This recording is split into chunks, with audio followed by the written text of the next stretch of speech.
Menarik tadi yang disampaikan oleh paslon nomor urut 1. Tadi juga sempat ditanyakan bagaimana dengan Presiden Prabowo Subianto yang mengendorse paslon nomor urut 2. Saya mau ke Pak Sugianto dulu. Pak Sugianto, kalau menurut Anda sesignifikan apakah endorse dari Pak Prabowo Subianto untuk di Pilkada Jateng nih, spesifik untuk Pilkada Jateng?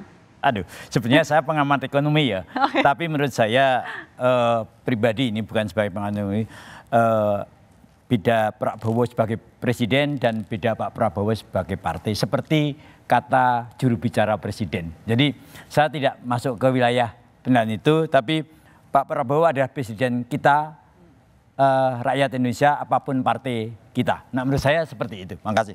Oke. Pak Hendrawan, tadi Pak Andika berkali-kali bilang ya kita sih pengennya juga didukung. Nah, ini tanggapannya gimana? Kurangkah dukungan dari atau mesin partai PDIP memangnya? Jadi dukungan dalam hati saya kira lebih penting ya dibanding dukungan yang dikatakan. Karena kita tahu lebih banyak dari apa yang bisa kita katakan.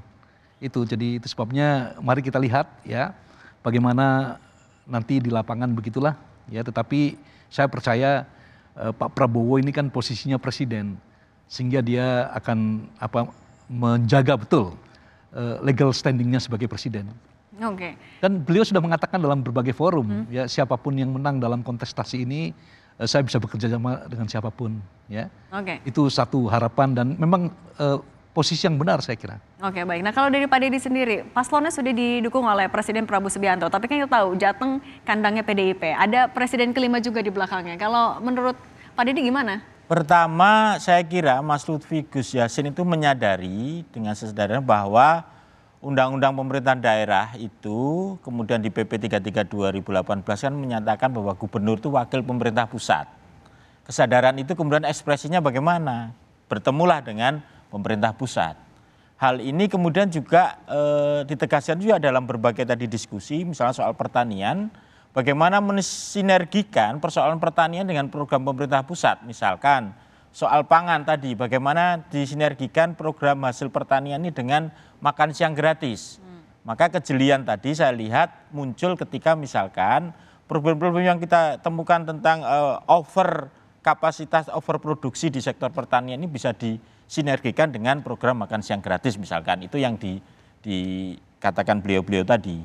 Yang ketiga adalah saya perlu juga mengutip bahwa seperti yang disampaikan oleh misalnya Pak Budi Gunawan sebagai Menko Polhukam dinyatakan bahwa andaikan Pak Andika juga mengajukan jadwal yang sama kepada Presiden, saya kira juga besar kemungkinan akan juga diberikan waktu untuk bertemu. Kan ini soal komunikasi politik dan ruangnya kemudian nggak bisa dipastikan komunikasi politik itu. Tapi prinsipnya adalah Jawa Tengah punya kekhususan, tetapi di dalam Pilpres kemarin kita mencatat betul bahwa Pak Prabowo menang di Jawa Tengah, ya kan?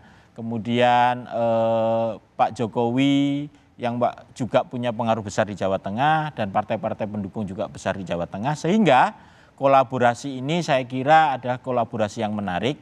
Ini bukan soal besar-besaran angka, tetapi tadi dikatakan bahwa di akhir perdebatan ini bukan soal kita banyak-banyakan pendukung, tetapi bagaimana menampilkan gagasan, memberikan alternatif atas kebuntuan-kebuntuan yang dihadapi di Jawa Tengah bertahun-tahun. Soal mulai terkait dengan pertanian, soal rumah produksi pemotongan hewan yang halal dan seterusnya. Tapi artinya dengan dukungan Pak Prabowo ini atau endorse Pak Prabowo bukan menunjukkan ketidakpedean tim ses terhadap paslonnya sendiri sampai harus memunculkan presiden? Saya kira justru ini bukan soal tidak pede, justru ingin membangun komunikasi politik yang luar biasa.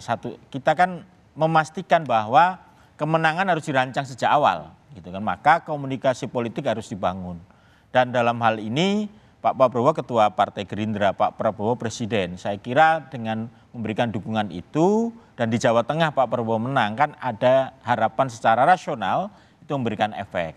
Okay. Dengan demikian itu menjawab pertanyaan kakak tadi tentang 48% yang belum memberikan menentukan pilihan, memutuskan. Ya? Saya kira dengan langkah-langkah politik yang ditempuh ini, politik kita jauh lebih rasional, kemudian program-program jadi sampaikan juga lebih jelas. Harapannya orang yang datang ke TPS jauh lebih banyak, orang yang datang ke TPS sudah punya pilihan dan angka golput dapat ditekan.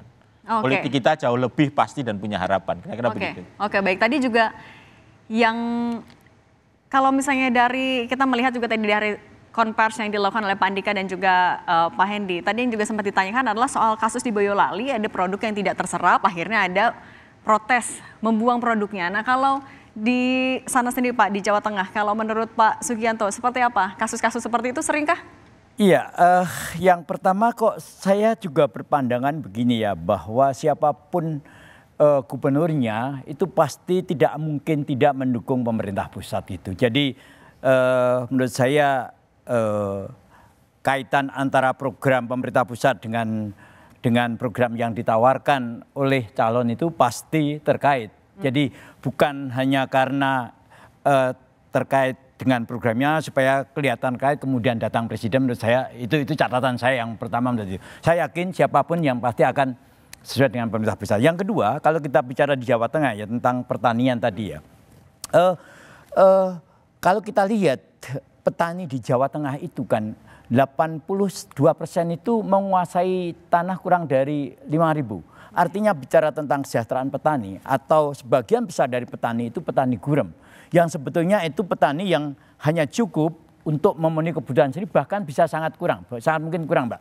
Sehingga kalaupun ada kelebihan itu pasti bukan komoditi pangan utama, tapi komoditi pangan yang diperdagangkan seperti sayur dan sejenisnya. Dan itu tidak terjadi di semua tempat, bisa jadi terjadi di Boyolali, atau mungkin jadi di Magelang untuk sayur-sayuran, atau kentang di Wonosobo dan sebagainya. Jadi ini sesuatu yang bisa terjadi di beberapa tempat. Tapi yang penting menurut saya kalau kita bicara tentang pertanian, jadi itu problem yang dihadapi oleh para petani juga para nelayan itu tentang jaminan harga. Saya pikir ini persoalan yang hampir terjadi dimanapun di sektor pertanian, di mana petani yang gurem. Nah, para gubernur yang tadi berkontestasi mestinya memang memberikan jalan keluar apa yang akan mereka lakukan kepada para petani, para nelayan, bahkan juga para petani garam, bahwa harga mereka itu memberi manfaat yang cukup kepada memberi manfaat yang cukup. Kita tahan dulu.